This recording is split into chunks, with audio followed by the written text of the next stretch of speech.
बच्चों, कैसे हैं आप सब। आशा करती हूँ आप सब अच्छे होंगे, स्वस्थ होंगे। स्वागत है आपका इस कक्षा में। आइए आज हम पढ़ते हैं हिंदी का अध्याय 3, जंगल में मंगल। प्रकृति का सच्चा रूप देखना हो तो वनों में जाइए। कहीं झरझर झरते झरने तो कहीं कल कल करती नदियाँ, कहीं लंबे और घने फल फूलों से लदे वृक्ष तो कहीं वृक्षों पर चहकते रंग बिरंगे पक्षी और आसपास विचरते वन में पशु। प्रकृति देवी की शोभा कितनी अद्भुत और अपार है, ये बात वन में जाने पर ही समझ में आती है। वन में पहुंचकर मन को वैसी ही शांति मिलती है जैसे बच्चे को माँ की गोद में। इसलिए तो पुराने जमाने में ऋषियों के आश्रम और विद्यालय वनों में होते थे। राजा महाराजा अपने राजकुमारों को नगर से दूर बने उन विद्यालयों में पढ़ने भेजते थे।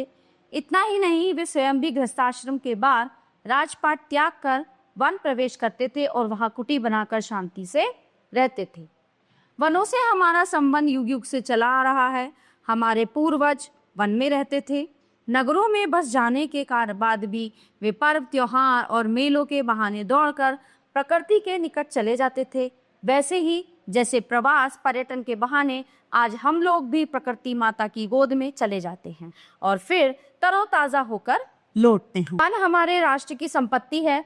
प्रत्येक राज्य में जंगलों की देखरेख और रक्षा करने के लिए महकमा होता है, जिसे जंगलात या वन विभाग कहते हैं। वनों का संरक्षण बड़ा आवश्यक है। देखा गया है कि जंगलों के नष्ट हो जाने से वर्षा में कमी हो जाती है। वर्षा की कमी से खेती और पशु नष्ट हो जाते हैं। यदि हम चाहते हैं कि ठीक समय पर खूब वर्षा हो तो हमें जंगलों की रक्षा करनी चाहिए।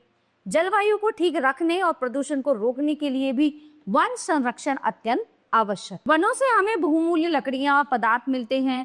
सागौन और शीशम की इमारती लकड़ियों से मकान और साज सामान बनते हैं। पेड़ों के पत्ते, छाल, फल, फूल, गोंद आदि भी तरह तरह के कामों में आते हैं। मुलायम लकड़ी की तीलियों से दियसलाई बनती है।